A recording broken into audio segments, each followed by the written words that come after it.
Sir शुरू करेंगे. So namaskar everyone.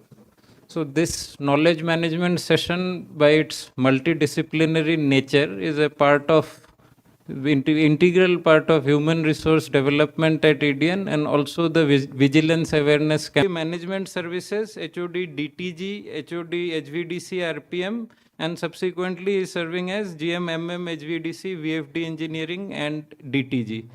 Sir was also conferred an Impress Award in 2023. We would like to know more about it from you, sir. Titled Purchase Specifications for Cutting Tools Designed and Uploaded at SAP. So that's it, sir. Despite my best efforts, I could not, truncate your introduction any further. And so now, without further ado, I would like to invite you, sir. Ladies and gentlemen, this time it should be a thunderous applause. Sir, please, आइए.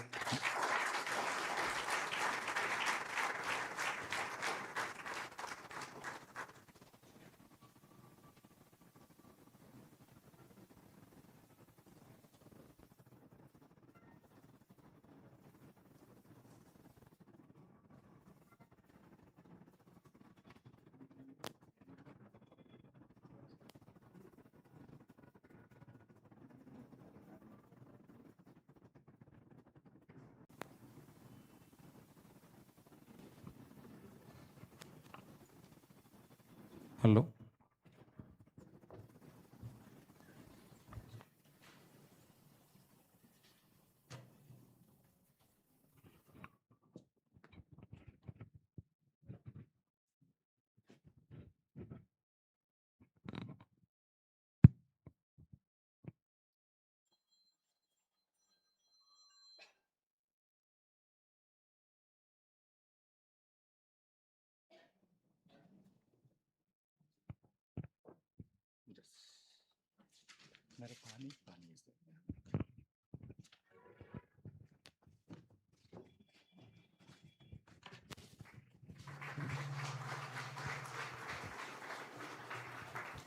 I'll take this. Okay.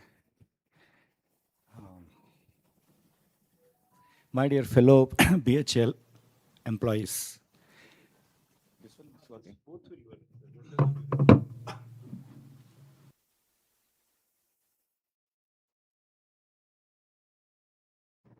Yeah, I wanted to say BHEL EDN colleagues, but then I was told that it's streaming. I don't know where it is streaming. Hello to everyone, whoever is listening to me and seeing me. Thank you very much for choosing to attend this knowledge management session, which I had planned to interact with certain group of people to give my feedback or my observations on how we can improve or how we can do things better. That was the idea I had about 1 month ago. So then when I have told that one, then it was told that the number of people slightly more. Then I said, okay, fine.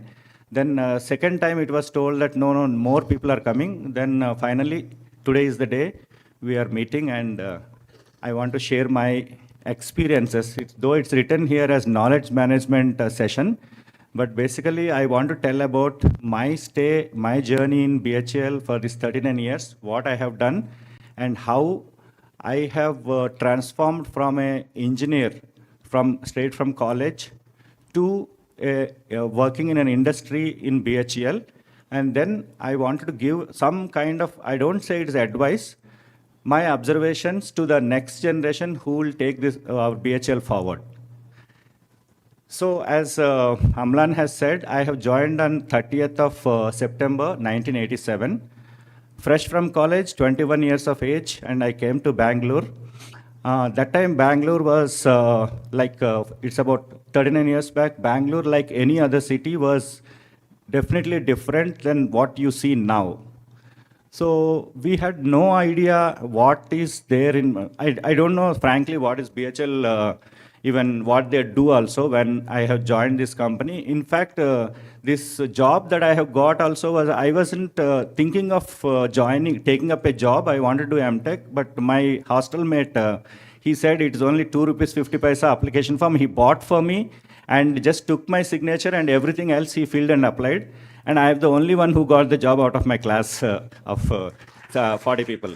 So then I had to choose this job because I still said I will not go. Then my dad told me, no, getting job is very difficult nowadays, you go. Those days, though it was not difficult, but he said, then I followed his advice and I came here. So when Bangalore, that time there was we have absolutely no idea whether there will be hostel, nothing. So first I stayed in a hotel near the railway station.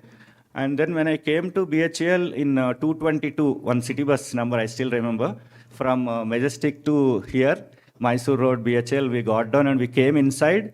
Then we went to HR and then they said, we asked, okay, where is the accommodation are you giving? They said, no accommodation, we don't give any accommodation, they said. So, okay, fine. So I came with 600 rupees money with me because my father told BHL is a big company, they'll give you all accommodation, you go. Those days 600 was actually good money. So I was staying in one hotel near Shantala Silks in Tankbund Road, 40 rupees per day. It was a real big, nice hotel. Mahavir, I think, so I still remember that. So then first struggle started, in my college, I was kind of, in the student activities, I was participating very much. So I first, 43 people joined that day. All medical and all is over. Then we started going to HR and we said, we want accommodation. Then they said nothing. Then I said, no, it's not okay like that. So that time when Gavisidappa sir was there as CMD, then we straight went into ED, he later became CMD. So we went to his room, then they said that we're not, then I said, no, we are going inside like that. We went and they said, we are ETs joined and we don't have accommodation. We want accommodation because we don't have any other means. Then one HR person is there, there are no rules. Then I said, you make the rules, I said. Then finally, it was agreed that some money will be deducted from our every month and they will give us HR. The problem was here in Bangalore, there is some money, they will take a security deposit, which we don't have. So we said, you give us loan money, you cut from our salaries. That's how the first thing started with the company HR, this thing. So they made and they gave us, then we all, some four people took one house like that and all, we settled. So I joined in one department called HVDC. Those days, HVDC department was formed with a single, one idea that India should be self-reliant in HVDC technologies. So in 1984, around that time, Government of India, Department of Electronics has decided to give to BHEL this task of setting up HVDC technology in India. So two sides, HVDC, it's a transmission project. Basically, it is between point A to point B, power transmission on DC lines. So it was two places were chosen, one in Lower Sileru, many of you are heard of, it's a hydro plant. And from there, it's called, in Madhya Pradesh that time, now it is in Chhattisgarh, it's called Barsur, one place is there. There is already a double circuit AC line is there, where power transmission is going on between MPEB and APSEB. So that line was given as an experimental basis to us and to do our experiments.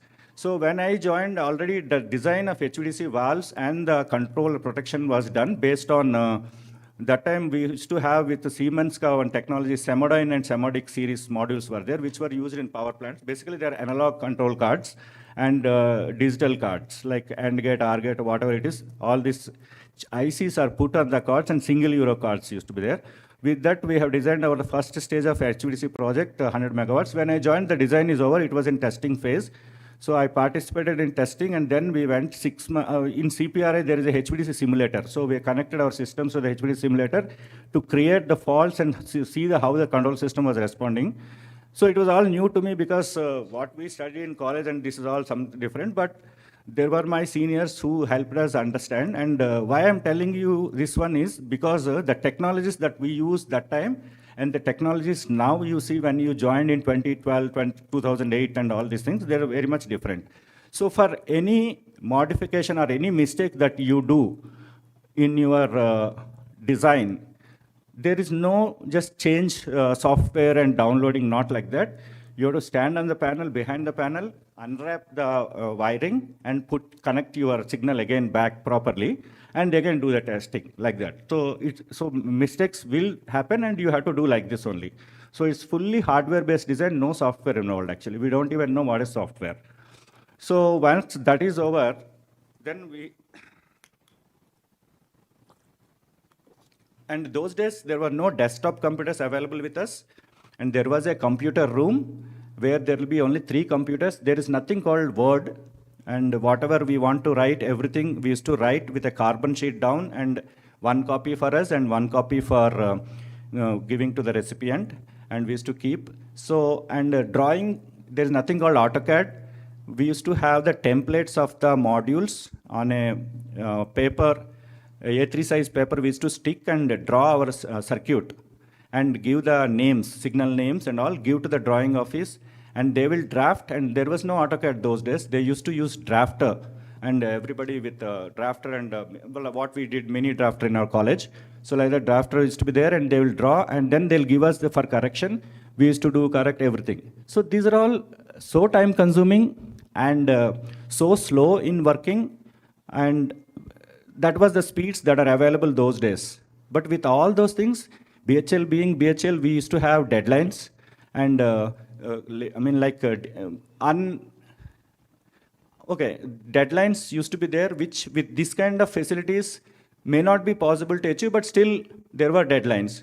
So we used to do all these things, and then we took all our panels, everything, thyristor walls, everything was taken to those 2 places. They were erected, then installed, and we commissioned this HVDC first transmission in 1989. On October 3rd, we have transferred successfully 100 megawatts of power from Barsur to Lower Selaru. From MP to Andhra we have transferred. That was one of the great achievements. Those days it was felt because indigenously it was developed, and BHEL could do it. So parallelly we used to have, we had a collaboration with ABB Sweden those days for HVDC technology transfer. It was for a period of 10 years. So parallelly there were so many things going on. One is that we are doing this HVDC, national HVDC project. At the same time, we were taking the technology or understanding the HVDC technology, how to do thyristor wall design and all these things. There was a big group of people in the sense that there were mechanical engineers for thyristor module design and water this thing cooling, and there are control and protection engineers. And there was people specially recruited in BHEL EDN for this particular job. But I was taken as a ET by the normal in the HVDC department was given to me. So at that time, we were associated with ABB Sweden for doing some line projects for power grid. That is one such project is Rihand Delhi. That is from Rihand in NTPC Rihand, you know. From there to power transfer to Delhi. That's at not at 100 megawatts. It is around 1,400 megawatts or 500 megawatts. So that was parallelly we were doing, and we were participating in commissioning and work association with ABB Sweden. There were some people who went at that time to Sweden, and there were some people who participated in commissioning of this one. One of the sites was given to BHEL, and other site ABB Swedish people were doing. So then came around 90, once we established this stage 1. Then again, the government has told that stage 2 you do, it's a 100 megawatts upgrade. So it's totally 200 megawatts. But this time we decided with the technology that we have received from ABB Sweden, we would go digital. So that is the phase really it has wherein we have, though ABB, as part of collaboration, we had certain documents, not full documents will be given, design documents and all. With the documents available and with the documents, some of the documents brought to BHEL without the notice of ABB also, with that we ventured into manufacturing the exact replica of HVDC control and protection hardware and the thyristor valves, like the way ABB did for other projects. And we took up, we coordinated with, we have given a contract to Wipro for, I remember still, for about 3 crores, around 50 types of modules. And those days, Intel chips were the only chips available. And the communication is, processor communication is done on one bus called multibus 2. So basically, to have you an understanding, like maximum you are putting a processor and you'll put the IO cards, back end there is a bus, and it's a proprietary bus we call, and then down one more IO racks and all we are connecting through this one. Whereas there in HVDC, since we are dealing with power systems, our speed of response is in not more than 1 millisecond. We can't do anything beyond 1 millisecond because it's required power system frequency, no? So we have to do faster. So the max DCS type of hardwares are not okay with us for the time response. So this multibus 2 special hardwares were developed. And that is the time where we are about a team of 10 engineers who have, with the available ABB documents and part documents, and with the support, with coordinating with Wipro, we have designed the entire multibus 2 based system. And that is one hardware part is there, then there is a firmware, then there is an application software, there is a system software. So the way we do the programming and all is through graphical user interface. Those tools were also developed here. And we used to, it's called Hydra. We used to design our schemes and all in that Hydra tool. And it generates backend. Those days one program is called, it's called PLM language. No C and all is there for real-time applications. It is a PLM programming language for machines. It was called, it's Intel's proprietary language. It was used. So in HVDC department, when I was there, it's part of a bigger department called Power Electronic Systems, PES department we used to call it. It was a product vertical. Those days product manager concept was there. C&I is one product. And we had PES is another one. And then we have matrix and capacitors, one more department used to be there, one vertical. So in this PES department only, parallelly, we have a HVDC, we have a static war compensation, we have drives and power supplies, that is LCI drives and all these things. And we have traction department also part of our PES only. So these are all headed by, that time, DGM, there was no senior DGM, there was manager, then senior manager, DGM and AGM only. So there was one, so this is the PS department, and my boss, the boss is of HVDC department is manager only, those days, okay? We were all ETC ones and all, manager was the boss, those. So this, with the stage 2, we have developed this on multibus 2 systems, and wherein, that is where the real learning happened for me on this digital, my microcontroller or microprocessor based hardware and the communication softwares. And those days we still don't know what is Ethernet because Ethernet was not still popular. I'm talking about 96 and all. Still Ethernet was there. It was called ARCnet actually. And the speeds were also very less, and we used to have a BNC connector, not RJ45 type of connectors and all. So the communication, as such, there is no network as such where two computers can communicate and you have a server, you can take data. Like that is not there at, you can say at industry level. Maybe some kind of big companies like banks or big banks might be having, but it is prohibitively expensive, I guess, those days. That's why it was not there available to us. So our communication to the front end, to the operator is, we used a HMI system called WS-POS. The WS-POS is from developed with the support of ECIL, and that was used for power plant front end also. Okay, so the same front end is used for HVDC also. The process of communication between the processor and this WS-POS system is through one technology, one communication technology called bit bus communication.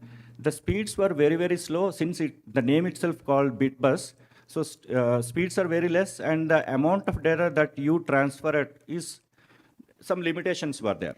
With this one, we have successfully implemented the stage 2 of the NHVDC, and by around 96, 97, we have designed, again, same exercise, designed, tested here, because those days HVDC is a new technology. Our testing department, they were all not aware of that one.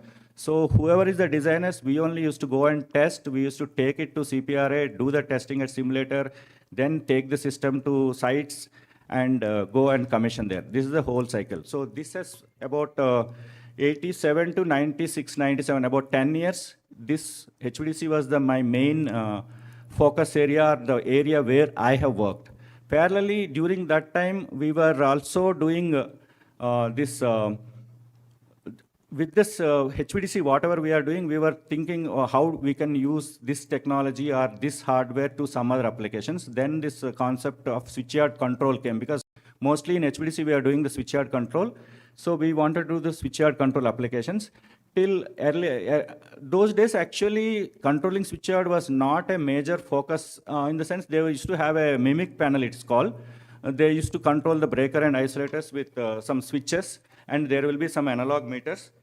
Analog meters will be there to show you the voltage, currents, megawatt, and all these things. That's all. And you have some mimic diagram is there. The bus bars will be colored some color, change in the color if it's charged or like that.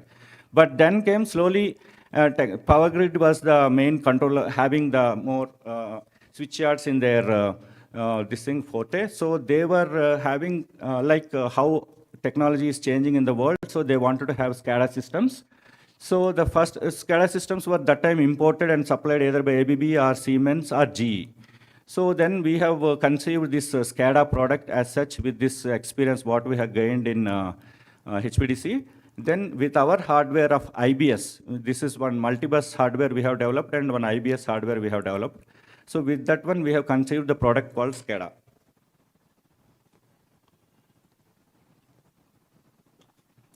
So during this HVDC, when we were doing HVDC, since it's more or less like mostly it is a research oriented, and those days it is conceived very advanced, this thing. So we used to publish papers in SIGRE, France. SIGRE is there, and then IEEE also we used to publish. There is a CBIP in India, Central Board of for Irrigation and Power. And then some Malaysia also we have participated, and we have presented papers. We published papers and went for presentation of these papers at that international forums also. And because this is a kind of new technology and we were doing a lot of research, there were so many engineering colleges here, undergrads and postgraduate courses. They were coming here and doing their this project work here in EDN in our department. So I used to go in my team, as I told you, we were about 10 people. We were guide to many students who have graduated in Bangalore, most of the engineering colleges. We used to go as their guide, external guide to engineering colleges also to show. This is one more aspect I want to tell. Then, so this SCADA idea itself has come from the development what we were done or the projects that we have executed in HVDC. So the first SCADA project for switchyard was developed and manufactured, tested and supplied in year 2000 for one Kovil-Kalappal, one place is there, combined cycle power plant. For that switchyard, 220 kV switchyard we have supplied in Tamil Nadu. So subsequently, then same hardware we have used in some other, one more project we have supplied. Then came around 2000 Max came to EDN. So before that, even C&I also, we were having the this P13 hardware of ABB, and we were my batch of ETs. They were all working. Whoever is working in C&I and all, they were doing power plant C&I using those technologies. Okay, that is also same actually. Those days, like you burn your program, you will burn in one EEPROM and put in the board, and then all these processors will communicate on P13 based hardware, and then you have a WS pose to control. And there were not very advanced controls even for power plant also those days, not available. So many features of what you are seeing now are not at all, because there is a limitation in the technology, so it is not available. That's all. The feature slowly, as and when the technology is evolving, the specifications will keep changing, and accordingly, the things also, the C&I, the way you control the power plant, what you show to the operator, or how the operator controls, and what the back how do you store the events. There was nothing called, there was no storage earlier days. No, there was nothing, no event. If it has happened, lost, you lost the data. Nothing is available. But then came all this from, let's say, about 2000, Max came 2001 onwards. Then to start with a low data availability was there, backup or events and trends and all these things. And slowly it progressed with the evolution of the hardware and more memory available in the computers and more speeds of your Ethernet. It has evolved. So that is one aspect I wanted to tell, that the technologies that I have worked in this 40 years started from, you can say that minimum features that are available to a system in those days, to now the latest what you are seeing is the Max DNA, Valmet DNA, latest hardwares and latest speeds and features and available to you. So that is one. So then with when 2000 onwards, when we started doing SCADA, With this hardware of Max DNA and the switchyard controls and the logics, everything is built by us only. Just to have like a power plant, you'll get the logics from PEM or PESD if it is a CCPP project or something or like that. But we do have a counterpart in Delhi called TBG, Transmission Business Group, but their role in SCADA is very limited, and all the logics that are required to control everything was discussed with the customer, and we used to give the logics, get the documents approved, and then we implement the logics and show to the customer, and then like that, so on and so forth. So then we didn't stop there. Then the SCADA kind of became a regular product. Then we started seeing where else we can use the Max DNA for different applications. So why I'm telling this is I am not a C&I guy right from the beginning. Okay. C&I was, we have also done some C&I projects whenever management felt that we are not having much work, or there are more C&I projects, or with the present people who are available in C&I are not able to do. We did some ISCO Banpur, one project we have done, then IB Valley we have done, so many C&I projects also we have done, BPCL Kochi also. So we have conceived one more product called electrical control systems for refineries. Electrical control system is actually a kind of LT and HT switchgear control only, which we are doing as part of the BOP electrical. We are doing the same thing is there with some additional features the specification has. So we gone through the specification and why this idea was conceived, and then we went to EIL and made presentation, and then we said we can also give this one. So got the Max DNA enlisted in EIL for supplying to refineries as a ECS product. So the first such venture was done in 2004 with IOCL Mathura, and I was actively involved in that one. And there were some, when I say there are some, my team members also are there, and marketing also. We used to do marketing part of the work, and we used to go with our presentations and show and all these things. It was a team effort. So first breakthrough till such that time, PSD used to buy this ECS from Rockwell or somebody and give. So now we started supplying the ECS. So subsequently we have supplied in 6 refineries this ECS product based on Max DNA hardware. We did. Then came in around 2008. Further, we have introduced one more product called Energy Management System called EMS. These are all some functions of the specifications that our C&I, our power plant has, which were being procured from outside as a bought out package, for which more contribution or more our own hardware, that idea was being mooted those days. So we have designed EMS conceived, and again same thing. This EMS is extensively connecting the multifunction meters available in LT and HT switchgears. Okay. So there are so many switchboards will be there in the C&I plant, in a power plant, AHP, CHP, so many places, you are all aware. So connect them on a fiber optic network and use some protocol converters and connect and give the energy consumption report of all the auxiliaries in the form in EMS. That is a part of the specifications.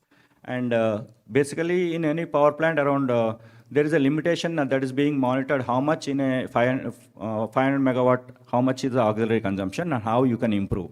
So that was the idea. So we have supplied so many DVC power projects we have supplied, and EMS was supplied to DVC and all.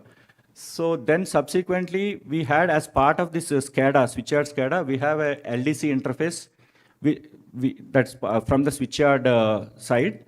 And then we used to have numerical relay interfaces. Why now it may be, you all may be feeling this became part, but the basic first time was done by our department. This LDC interfaces, numerical relay interfaces with various communication technologies, protocols rather.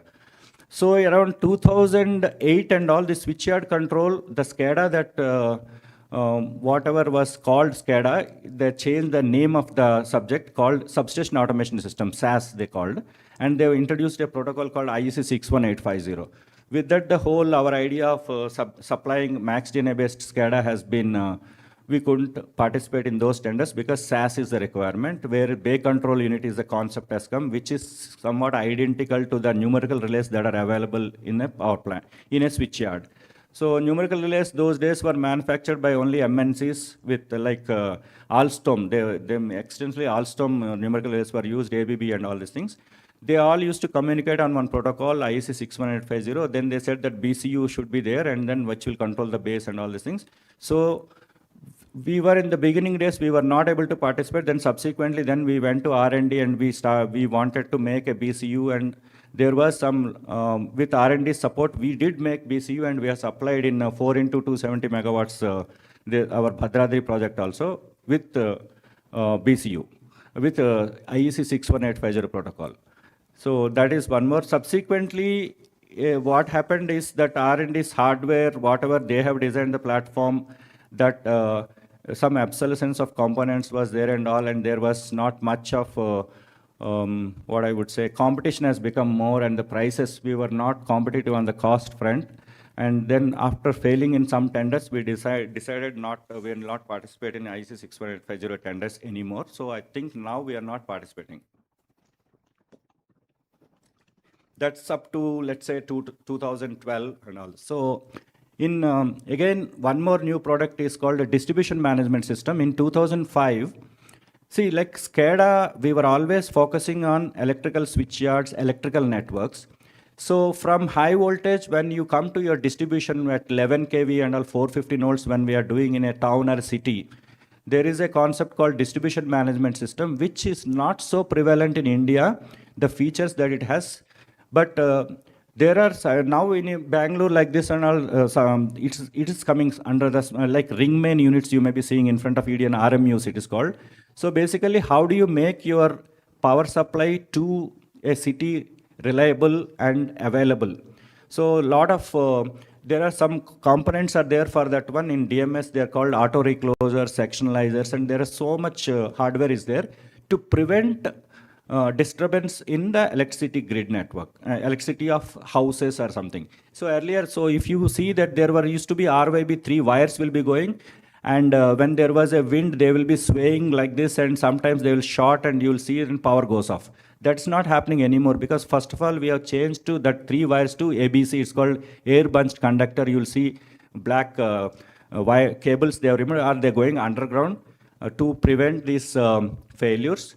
And then subsequently, how do you, sectionalizers is one sections, then they all communicate to one centralized place, and then they route, if there is some problem in one area, they will remove that area alone instead of cutting the power to the entire that section. So that is a sectionalizers. Then auto reclosers is another one that it is always known that faults that happen are temporary in nature, like for example, a tree branch falls, which will further fall down after some time. So you try to give a restart attempt, that's called auto reclosure. So those technologies were there, and they are being used in now in many cities in India. So, but these are all part of distribution management system. So this technology came in 2005 itself, but it's not so popular in India. So we wanted to go into DMS area also, and then we took a pilot project in BHEL Bhopal in 2005. And we did supply DMS in Bhopal, wherein the in all the in quarters of BHEL Bhopal township, these energy meters were installed, which are having their communicable electricity meters when compared to the old generation one. And then the data from this energy meters consumption, everything is networked and brought and connected. And it was done. That time DMS was very nascent in that times, 2005 I am talking about. Subsequently, DMS has become as part of tenders. So in 2011 and all, we did float some EOI for, we wanted to go into that business area because we have seen a good potential in that one. And we wanted to enter into a collaboration first. So EOI was floated, some 4, and all that thing happened. But somehow in BHEL, some decisions will not see the light of the day because of some various reasons. So DMS was shelled on like that. Because see what happens in BHEL, when we are strong in power plant business, then we don't see much in other areas to come up. So again, whenever there is a lull or when we are not having enough orders in power plant, then we try to diversify into various areas, and in such this thing, we will see all fields wherever. So with that, then DMS was found not to be in our product profile, so we shelved that idea also, we didn't do. Then around 2010, solar power plants, solar-based power plants was becoming popular in 2010 around that. So then again came for that one SCADA. At that time there was an SCPV department in EDN only. So we were making these solar modules. And for solar power plant, there are so many other things are required that SMBs, it's called, string monitoring boxes, and inverters are there. So those things they were buying, and they made the power plant of 3 megawatts. In first one, they made in Raichur, near Raichur in Karnataka only. For that one, we have supplied the SCADA with MaxDNA based only, and installing MaxDNA in a non-AC environment outside in inverter rooms. Okay. So that is one, it was done, and most of the time this data in solar power plants comes not through hardware signals, is only on bus based, predominantly Modbus. So we were collecting data, and we supplied first 3 megawatts like that. Then subsequently we have supplied around 45 solar power plant SCADAs at various places. So in all this, whatever we have done, there was always a struggle, because there was no support from any agency except from PMC because of project management. Otherwise, manufacturing, we have to give extensive support of our drawings and our wiring diagrams. Then testing, completely we used to do the testing, because these are all new areas. So we were doing the testing. Then calling the customer, even documents, approval stage discussions, and calling the customer, demonstrating, and make the FAT through, and then take it to that one, then get it commissioned and handing over. Everything was completely, it was done by our group, which we call SCADA. Now it's come down to very few people. Otherwise, whatever people we had, about 8 people, we were. I have spent most of my life in sites. You can say that till 2017, till I'm AGM, I used to go to sites and work in sites. Okay, that's one aspect I want to tell. So, but still I enjoyed my work in BHEL every day. Every day was for me excitement. And whenever I come to office, I come with a lot of enthusiasm and excitement. And I always tell, when I come out of the lift also, I'll tell, welcome to paradise. So that's my take on BHEL, because I loved the work that I did. And I liked what I did, because being an engineer, I was doing really engineering work, so I liked. So in 2018, around that 2017 time, slowly I was given more responsibilities, like gas turbine controls was given, hydro controls was given. I was made AGM Engineering 2, Group 2, Engineering 1 and Engineering 2 was there, like that I was made. Then came year 2020, then, okay, in the meantime, so during this period around 2010 onwards, here in EDN, people have seen the way I make the reports, the way I make, they found it maybe good. So they started nominating me for any corporate office, any nomination. If they ask, no, they used to tell Lakshminarayana will go. So that's how I like that one. But because of that one, in 2020, when they were asked for a nomination for Make in India, so they thought it's like any other nomination. They gave a name. But the next day came the transfer order that Lakshminarayana is transferred to Delhi. And we couldn't do anything, because that was COVID time also. I went and asked my boss, what is this? You transferred me to Delhi. He said, I also don't know. They asked nomination, like any time, every time we give your name. So I have given your name and you are transferred. So I was 22 months in corporate office, but never entered to Delhi. I was sitting in Bangalore only. Due to COVID also, always VC only. And that time was real, I would say that we floated EOI. There were so many concepts were going on, like contract manufacturing. They felt that BHEL, our machines are idling, and we have so much capability, but we are not producing. So they said, they thought that they can manufacture what others manufacture, give us contract, we'll manufacture. We manufacture turbines and boilers and maybe some electronic modules here. With that, they thought they can do anything, and they said, we will do anything, and they floated some 75 75 inquiries came to us. So we were sorting out during COVID time, this belongs to whom. First, we had a team of around 6 people, headed by one ED. So then, ये किसका होता है, किसका कहाँ कर सकते हैं, like that. Then we used to use our wisdom and all. अच्छा ये इधर हो सकता है, like that and all. Finally, they gave me some 13 offers for EDN. In that one electric scooter offer, EDN में आप बनाओ इसको, like that. Then when I came and told ED, then he said, पागल है क्या इधर scooter बनाता है? What is this proposal you're bringing? That time Jain Sahab was there. He said, Lakshminarayana, how you can think that we could have made? Why did you accept this, like that? He said. Then I said, yeah, I also know we can't make, but I was forced that you should do in EDN, like that. So like that, I won't say crazy, but a lot of this kind of ideas also came because world took it as a differently. When we said EOI, we will do anything, then world said, okay, you do this. That's what they asked. Can you do this? They asked. And at the end, we said, we'll do nothing. Finally, what happened after all this, nothing we did. Not even one proposal. Only one Hyderabad has done. That is that ONGC ka, I forgot the name, that it pulls the oil. One name is there. That we did. There was some name for that one. We did only one project we did, and we are not successful. So my 22 months, if at all in 39 years, if I have wasted a time, I would say this 22 months was a real waste. Every day I was thinking, why am I taking salary? So that was the time. It was bad for me, 20 months. But nevertheless, I couldn't do anything about it.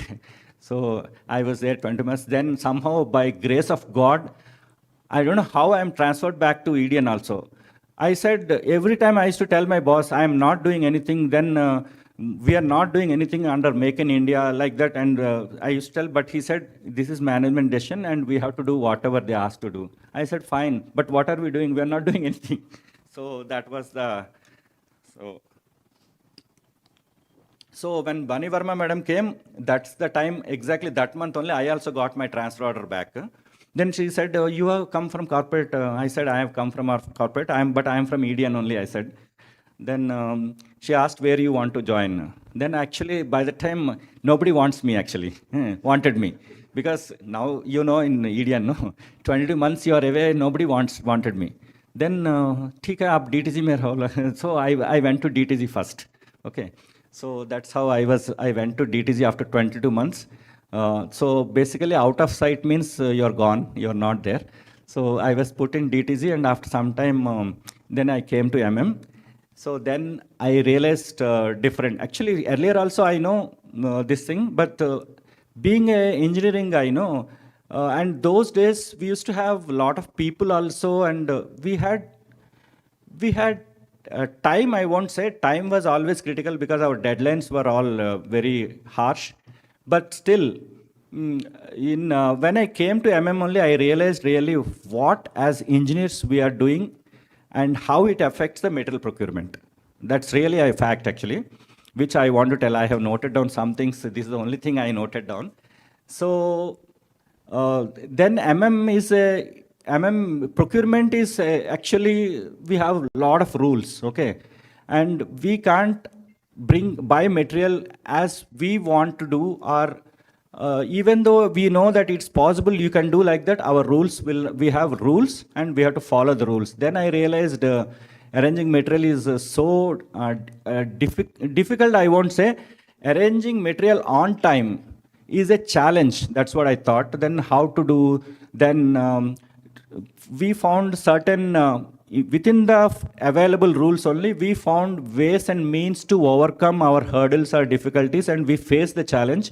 And we could arrange, last year you have seen, we have done 2175 around that. And everybody told that this has happened because material was available on time. Then I felt happy, okay. That is one thing, but material management is a challenging thing only. I will tell you why it happened subsequently I'll be telling. So that is one thing. I was there from 2022 to now in and I was there, HVDC and VFD came afterwards to me. HVDC is anyway, I am from HVDC, so it was not it's not a tough thing for me, but VFD is, first time I am handling VFD. Though I know about VFD when in the initial days, my friends who were there in PES, we were talking about LCI, all these things, and they had a collaboration with the GE USA. And that time we were seeing my friend who was designing same PLM, we were just seeing curiosity, all that was there. But as such, a heading product I came to know now only recently only. But then VFD has their own challenges. By the time the technology that we had obtained with collaboration with the GE has expired, and then that with that collaboration, 40 years, nearly about, about 30 years we survived. 2013 till 2013 we were supplying based on the collaboration, but subsequently because of the component obsolescence, we are no more able to supply VFD systems. So we started buying out the VFD systems and supplying. Okay, so. But even now we are supporting whatever we have supplied nearly 30 years back. Even now also it seems 30 years back, whatever we have installed are still working, and only some space requirement comes, and we are supporting that right now. And we did float, there were earlier also there were some certain EOI attempts were made to have a collaboration with a VFD partner, but they have not really seen the light of the day, and due to some reason it didn't materialize. Now again we are doing one EOI, we are again started this EOI route, and we wanted to do, because there are so many installations need change on the VFD drives we have supplied 30 years back. So there is a lot of market is there, so we want to do, and we initiated that one, and but now I am leaving, and my next whoever takes over will continue. And anyway, Sublakshmi is there, so hopefully we'll be going through that one. That is one aspect I want to say. So this is my journey of 39 years in BHEL EDN Bangalore with 22 months stint in corporate office. So now, oh, we didn't even change the slide, right? Oh, okay. So, okay, just we can. The same thing what I had told, I have written, I think that's okay. Now I'll use this one. You can go to the next. So whatever I had told, actually I didn't want to prepare anything. I wanted to just speak, because I thought what I did to tell, I don't need any preparation, I thought. But then some people told, no, you have to make some slides. Otherwise, speaking will be monotonous, people will be sleeping, they said. And I'm seeing some sleeping faces. Yeah. Oh, it's very difficult to sit and listen to somebody, that I have noticed. Even I also close. Yeah. Yeah. Okay. So this is what my journey at a glance. Next, we can go. Yeah, I am satisfied with my contributions to BHL. I am happy that I have done. I have introduced new products. I means me and my team together, and we did have so many, because it's a new. Every time it is a new product, we used to do marketing also. So that's why if you see in my biodata, whatever is there, we have written marketing also. So many, some of the things I'll tell you, some different things, like Sriharikota PSLV launching pad electrical automation, one tender came. And then there is one, our government of India stores petroleum products in case of war underground. Okay, that is one facility is there in Mangalore, other one is in Vizag. So they wanted automation for that one. That kind of tenders also we participated. And there is some terminal automation of refineries, wherein terminal automation, there LNG and all will come in. For example, in Mangalore, we have supplied in MRPL. It's called, we call it Globe or something. LNG gas will come, and it's 10 kilometers away from the refinery. And the LNG gas is sent on pipelines to the refinery, and from there it is distributed. That is one more that we have executed. We participated in the tender, and then we won, we became L1, and we supplied also. And then there is one major tender in 2003 is a pipeline SCADA by ONGC. They wanted to push the petroleum products through pipelines. Earlier it used to be either in goods wagons or on the surface transport, right? So they wanted to push. Now it's everything petroleum products distribution is through pipelines only.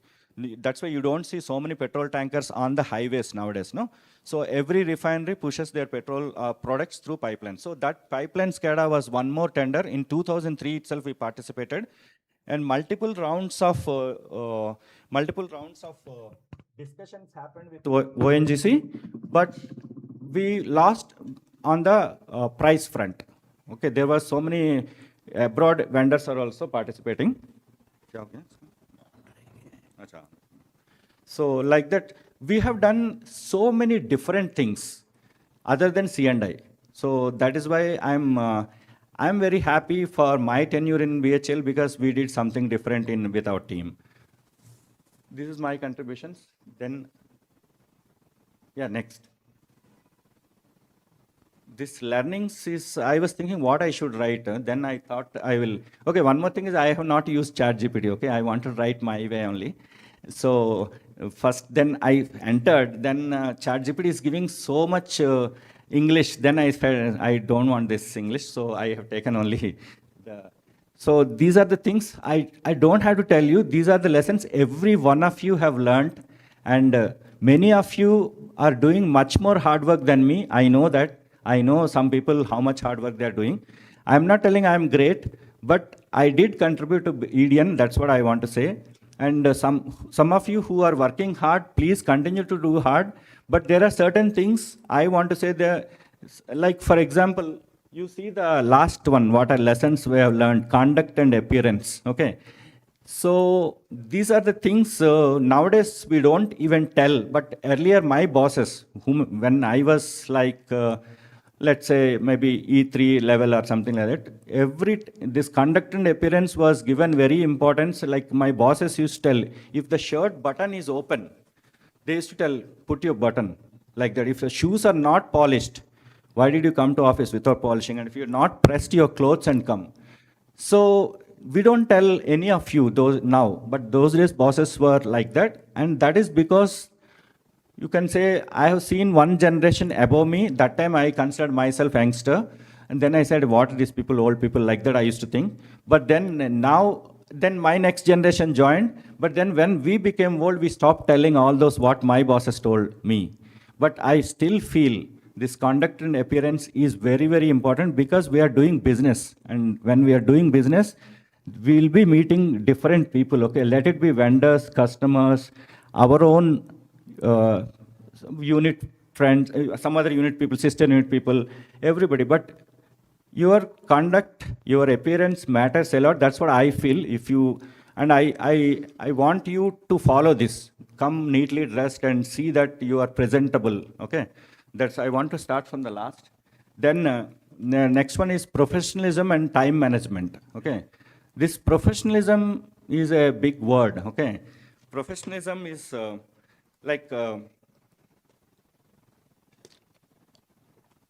what is professionalism? Like the way, suppose a meeting is happening, and if you should talk with respect to what is the context of the meeting, and or if a discussion, informal discussion is also happening, and talking professional manner, and not how to say, okay, not to say unwanted things or not required things. You can crack jokes. That is not, like professionalism doesn't mean you should not be jovial. You can be jovial, but you at the same time should talk like professional, okay? And then time management. I have seen in my entire tenure in BHL, every meeting is a kind of, in that lot of time gets wasted, okay? So every meeting has a purpose, it has a meaning, and we meet to decide on something, okay? And accept that we discuss, we take the meeting sideways, and we discuss unwanted and subka time we waste. That something is not okay with me. So in every meeting I used to focus, and I wanted to bring the meeting back to what we are discussing. And that please do cultivate that one, because you have only 8 hours time. When we work 8 hours, if really we work 8 hours.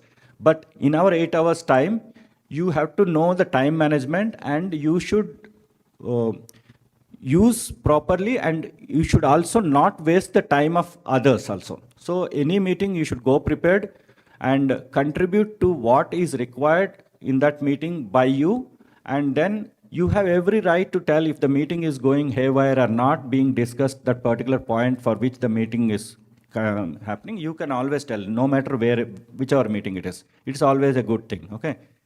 And then commitment, punctuality. Okay, I have written so many, otherwise it's becoming big. Okay, commitment, we'll come to commitment. We all know you're all committed to work. We come to office to produce something, right? This is a factory and we come to produce something. If we sell, we get money, and that's how we live. Just have this in your mind. All will fall in line. To produce, every department has a role. That when we say we produce, every department has a role in producing the item. Okay. So if you think that whatever you are doing, is it contributing to producing that end product or not? Ask yourself. Anything, right from engineering to to production, testing, even finance also, finance, quality, everybody, PMC, every one of you ask yourself, are we doing today to produce this thing? So then you will fall in line, and then that commitment will be there definitely, okay? And then punctuality. One is punctuality by means not to come at 8 o'clock to office. I don't mean that punctual. Okay, that's okay. In literal sense, it is a punctuality, but punctual in your work, in the sense that if you plan something, do as per what you have planned and complete. That is what is punctual. There are a lot of people, they write, but they don't do it. They keep on postponing. So I will tell you like we'll take a example. See, vendors, you get material at a price that you want if the vendor payments are made, like for example. So vendor payments are made, vendor is submitting some documents, not submitting some documents which are needed for bill processing. It is our duty to follow up and give and make timely payments. So whenever I get a call, I'll be seeing reminder, like vendors will write. Then sometimes I will see, I will stop and I'll call the vendor and I'll ask. Then he will tell. Then I will see that it's for a simple reason the payment is stuck up or bill is not getting processed. Then when I follow up, things happen. And today also one vendor has sent me one mail saying that thank you very much for your support. You could do it in one day. So he was asking something we have done. But 1st July, he has asked this request, nothing happened. Okay. So punctual, I mean to say that punctual, not coming daily to office. You come, I am not a person asking you to come at 8 o'clock, work up to 6 o'clock, not required. Like, okay, I'm not telling I'm quoting like Infosys Narayan Murthy, but he said no need to work. Once upon a time, he said, but later he has changed anyway. But so once upon a time, he said, it is not that 8 to, you go at 5 o'clock, he said, but you do your work.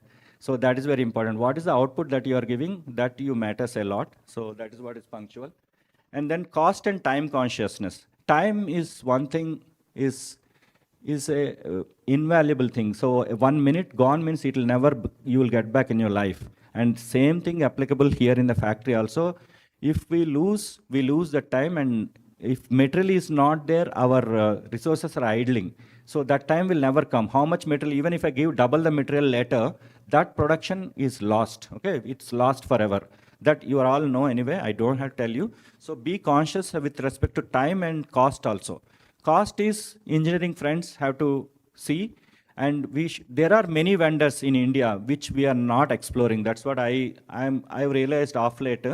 There are many vendors. They don't want to do, some of the vendors, they don't want to do business with BHEL because of certain reasons. But there are many vendors, they don't even know what BHEL is. Okay. Even though we say, GEM में देख लो, हमने GEM में publish कर दिया, nobody sees GEM. Okay. So it is, we have to find vendors, more vendors for that, so to bring the cost down. That is now very important, this thing, material cost reduction. And we are saying that our material cost is going up. And there is only obvious answer is that you should have more vendors, bring in more vendors, more competition, then only your prices will be under control. There are certain items where there are only few vendors, but for that one, we have no solution. Like for example, some analyzers and all are there. There are very few people who make in this world, because there's thermal power plant analyzers and all nowadays Europeans don't want to do. So there are very limited vendors are there. So because of that, our customer approved vendors also are very less. But for that one, many other items, we can explore more vendors and we can have more vendors.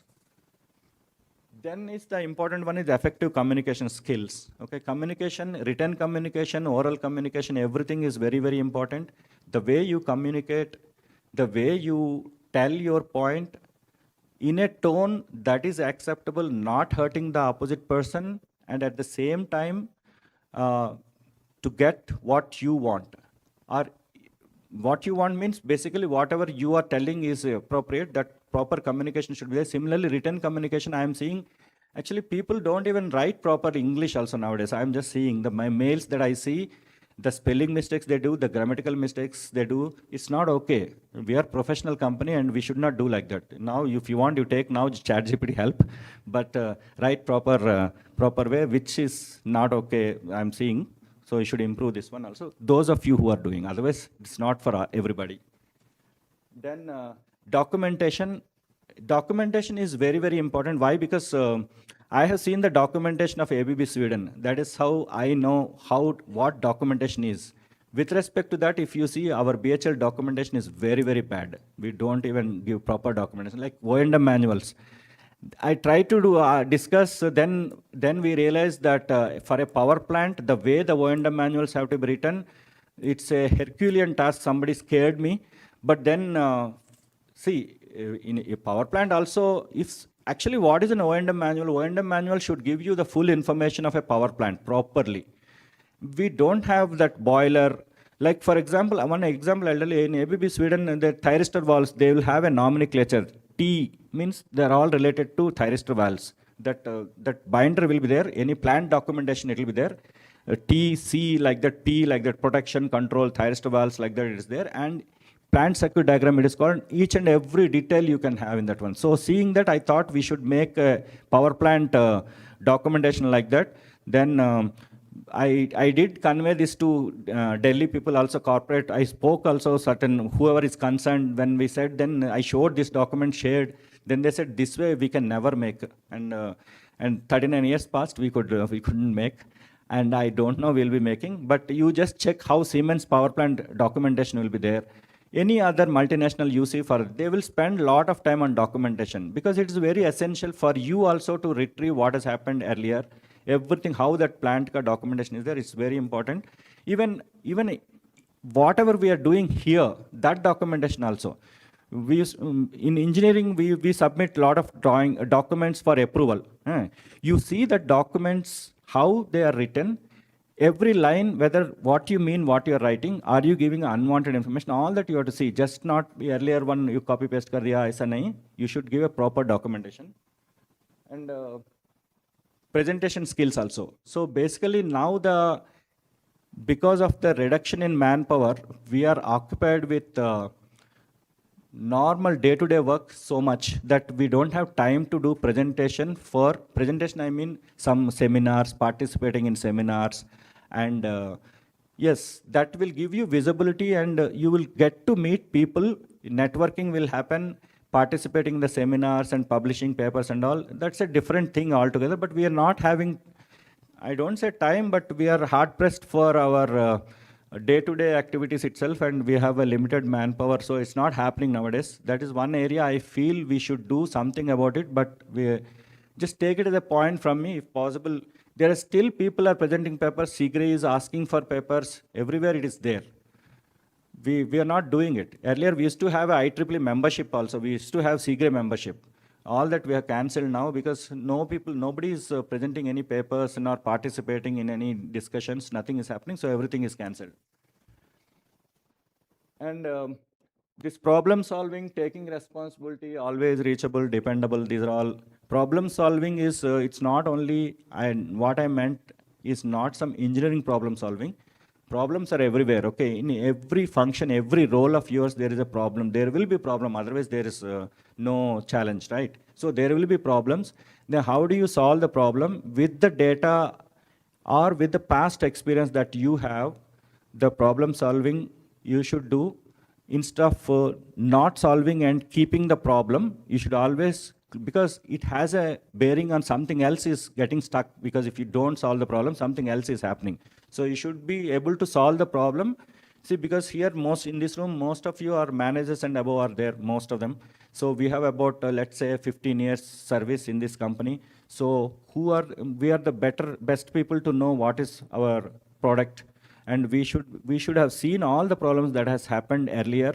So that problem, then we should have a solution for that problem. Then why we are not solving? I don't think any new problems are coming now. We have been making panels, and we will continue to make panels. And we had material shortages, we will have material shortages. So vendor rejections, quality rejections, these are all, tell me one problem which is not, came new and earlier not there. Maybe jam naya rule aa gaya, isliye problem aa gaya, aisa bole to I can't say anything. But yeah, you should be able to solve the problems, and don't keep the problem and give it to higher ups, a problem aa gaya like that. You should be able to solve. And taking responsibility is one thing is very, very important. This will solve a lot of problems.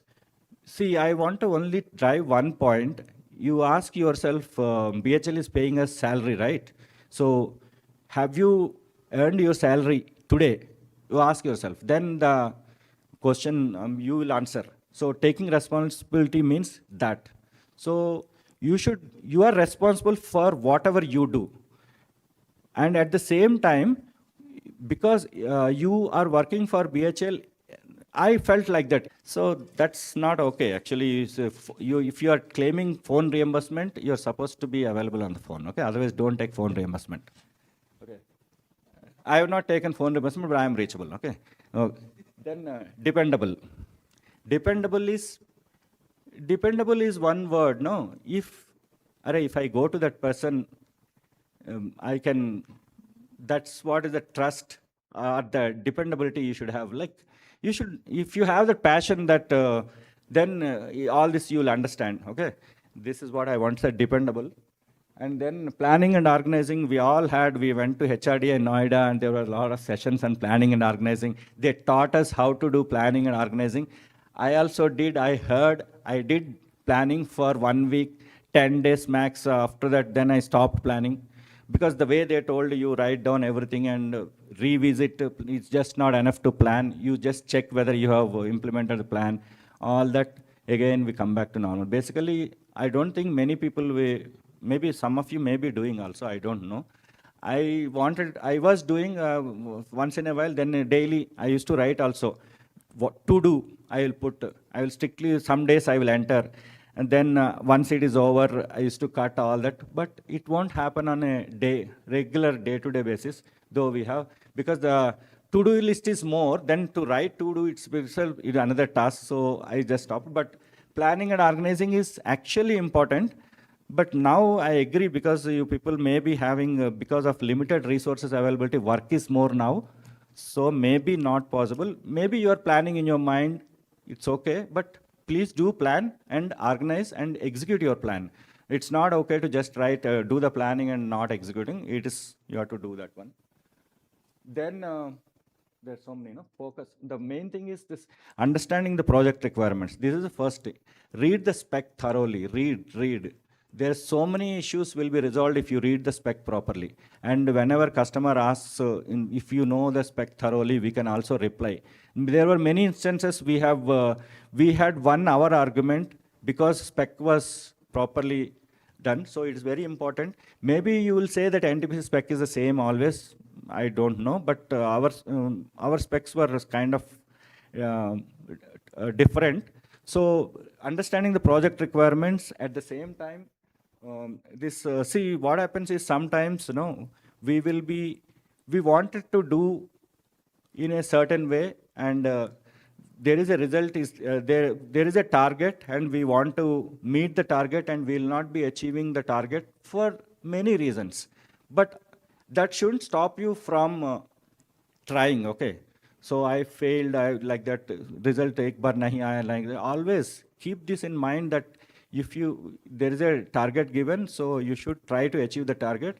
That gives you a kind of satisfaction, okay? It gives you a satisfaction every time. Out of 10 times, I have met my targets, like that.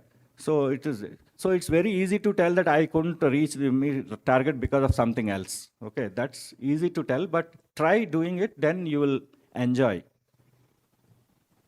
Then, okay, not afraid of failures is for people who try and fail. Okay, if you don't try, there is nothing, no failure.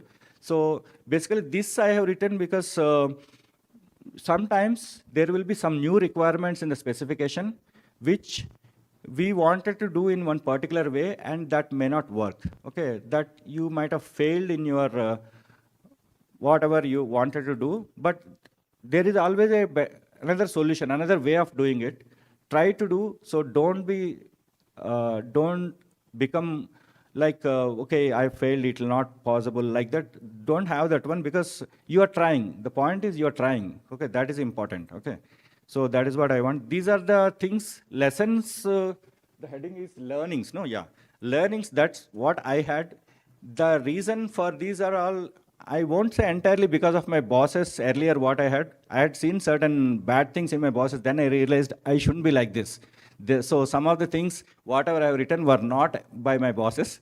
So then I said, okay, this is wrong and I shouldn't be like this. So I like that. So bosses will teach you sometimes and you will learn from bosses what you should not do or what you should do also. Okay, that is one more thing. And yeah, next slide. Nothing is there, huh? Okay. Okay, my message to you is nothing is there. Okay, I don't want to give any message, because everybody learns the, see, we are all engineers, right? Okay. So I always consider engineers and doctors are one step above than the other people. Okay. That's what I feel. So in our competitive world, once you started from 10th standard, 12th standard and all, you have done engineering means you are one this thing above the rest. So that means we have our own cognitive skills, we have our own knowledge, we have our own understandings. So I don't want to give any message. Your learning is your learning. I only wanted to tell my experiences of 39 years in BHL and what I have learned. If you can take any clue from here, you do. But some of you are doing better than me, I have noticed. So please, to all of them, please continue. And one more thing I want to tell is BHL right now, you all heard, no, 2,50,000 crores we are having order book and all. And there are no, as of now, recruitment plans by the management right now. They may recruit, I'm not sure. If more and more people are retiring in 2027 and 2020, there is a possibility that that's what is told, there will be recruitment. Otherwise, you are all, whoever are sitting here, you will be having, you have to do this work only, continue to do this work. And you have to slog a lot. 2,50,000 crores is not a joke, okay? How you do, how smartly you do the work, it all depends on you only, how you, because the same thing, more or less, I think it will be the same projects, 800 megawatts will be there. You will see a pattern and see the pattern and try to do in a smart way so that you don't slog, okay? So, and whatever it is, it could be an engineering function, it could be a procurement, finance, anything, you can see a pattern because we are doing the same work. In the next 5 years, we'll be doing the same work. And the same projects, type of project, same Adani will be there, same NTPC will be there, everybody is the same. So try to do things in a way that reduces your burden and you will have some free time. Otherwise, you are going to have a very tough time. So that's what I can say. Now more and more projects and less people means it is going to take a real challenge for you people. Okay.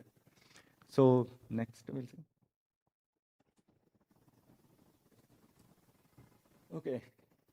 This is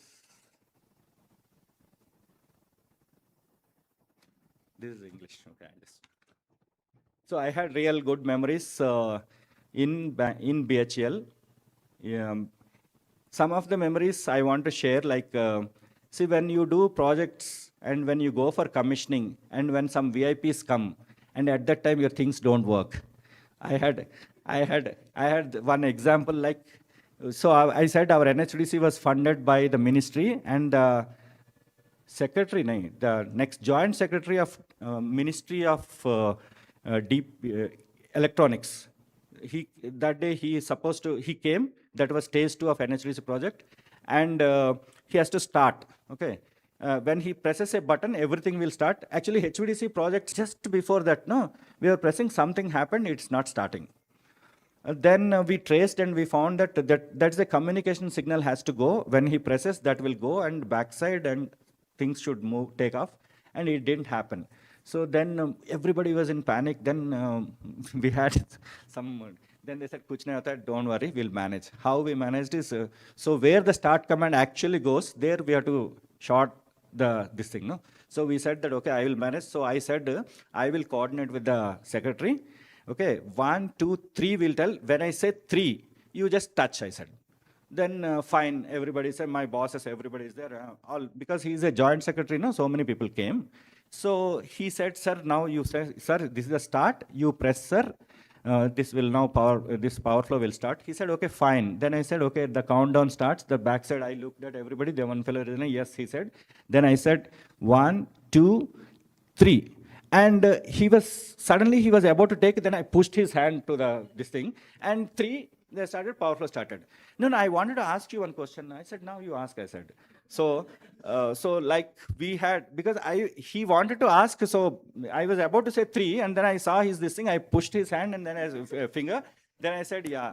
So this is some memories, means some real funny memories we had. Like this commissioning time, it will happen, so many things, maybe you are also aware of this thing. And after that, no, our people, no, I didn't touch, he was telling. Then, no, so like that, and also that is one memory. So, so like that, there were so many, the places where we went in HVDC, they were in forests actually. And that is Lower Selleru, if you people have heard, it's a Naxalite area. Even Barsur in Jagdalpur, near Jagdalpur, Chhattisgarh, if you see, now also if you see lot of Naxalite killings happen, that is the place. So there is one river, it's a beautiful place called Indravati River, that is. They were in that Barsur place, okay, Indravati River, and it's a fully tribal area. And in the sense that tribal, backward in the sense that there are some places where people are not allowed to go because Rajnandgaon, one place is there, that tribals, you have to take collector permission and go because the tribals are there in their own clothes. Okay, so we are not allowed to visit. So such is the places. There is one Indravati River is there, and this is one guest house, and our project is there 5 kilometers. It's a beautiful setting. And so there was some Naxalite, I won't say attack, but we did see some Naxalites also. Because there was that time some kidnapping also was told, so we were warned not to go in the night outside, but it was a full moon day. We decided, okay, chalo, let's, so we were all young that time. So we went to that river and all. Then we saw some people were there, they were there near the river. And then like we saw guns with them and all, then we got scared. That is one more experience I still remember. We didn't run, but then we saw them from behind, far away, and then we came back. So that is one memory I had. There are so many other things in so many flights. And one more thing I want to say that I had, like I said, I had spent most of my time at site. There were some times I had my tours, once I did. I was nearly about 150 days. I used to go in a year. I was at sites. And I have seen the entire India, thanks to BHEL, and except Kashmir. Kashmir, we didn't have any site. Otherwise, all states, I have gone from Kerala down to other side, Gujarat, this side, that's all places. And there was sometimes my tenure of stay was nearly, the maximum I stayed is 58 days at a stretch I was there in IOCL Mathura. That is one more, and there it was really that demanding customer, and he was telling, I want only one person. PSNR was there, but since it is ECS, like here, they also, our SCADA product, nobody, they will tell we don't touch. So we only have to do. So I was there for nearly 58 days. That is one, 58 days is a tough, but luckily it is kind of nice place, so good food was there. So I have visited, one more thing is that I stayed in a 700 rupees hotel to 12,000 rupees hotel rooms. Even at AGM, DGM, senior DGM time also, I have stayed in places. 700 because there are no hotels other than that available. That is this place, our Tripura, OTPC Tripura. There that's a place where very minimum resources, and we don't get power sector guest houses because I am not from C&I. So like my TBG don't have that time accommodation, so very small rooms. Then I went to being a part of EDN nominated member for all corporate these things. No, I used to stay in Delhi's best hotels in Delhi. Okay. One of the best hotels. And that too, they used to upgrade me because I used to frequently travel. they used to upgrade me and put in a suite also. So I had a good memories like that. And there are some other memories. Once I was asked to in one train, actually, um, you are okay with this, or we'll stop otherwise. So basically, those days, Rajdhani Express, you can go board the Rajdhani Express with a platform ticket. That was the rule. Though it is not written anywhere, you could go, and I have done many times. But once, after I was in Mathura, from Mathura to Delhi, I was coming from Bombay, Delhi, Rajdhani Express. I boarded uh, with a normal ticket, not even platform ticket, normal ticket. I thought I'll convert. Then the TT came in Rajdhani Express. He asked, show me the ticket. Then I showed, ये तो ordinary ticket. I said, you convert, I'll pay.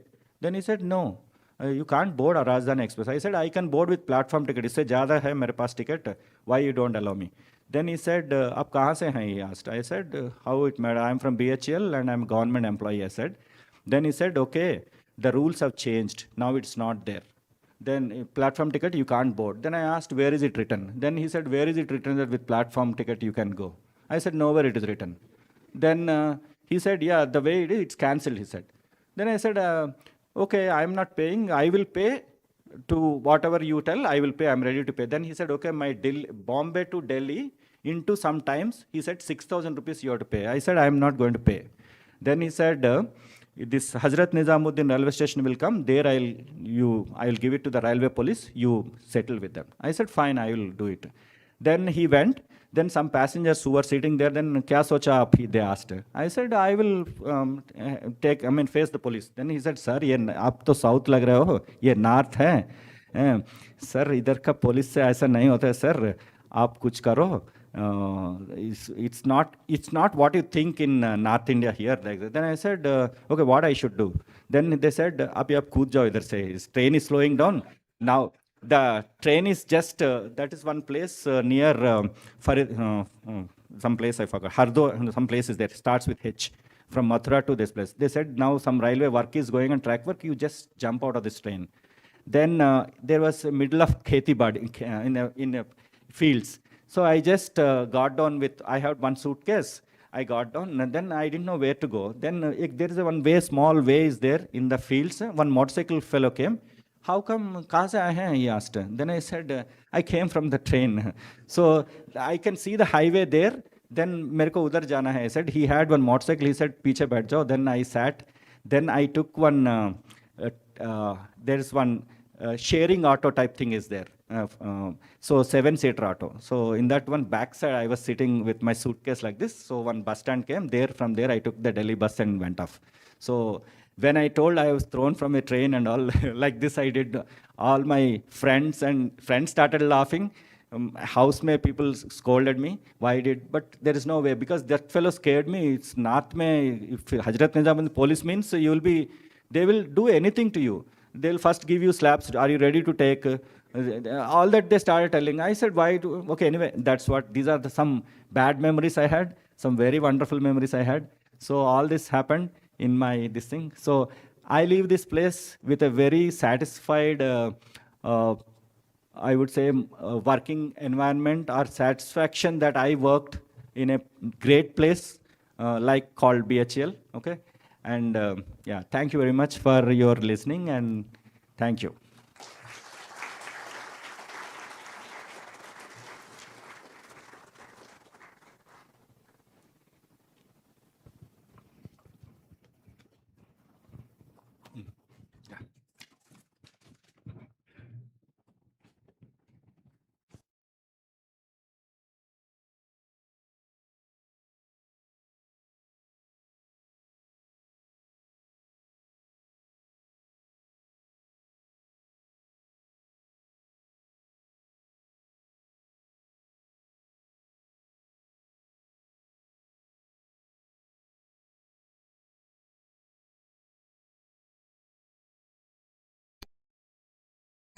Just break for tea as quickly as possible.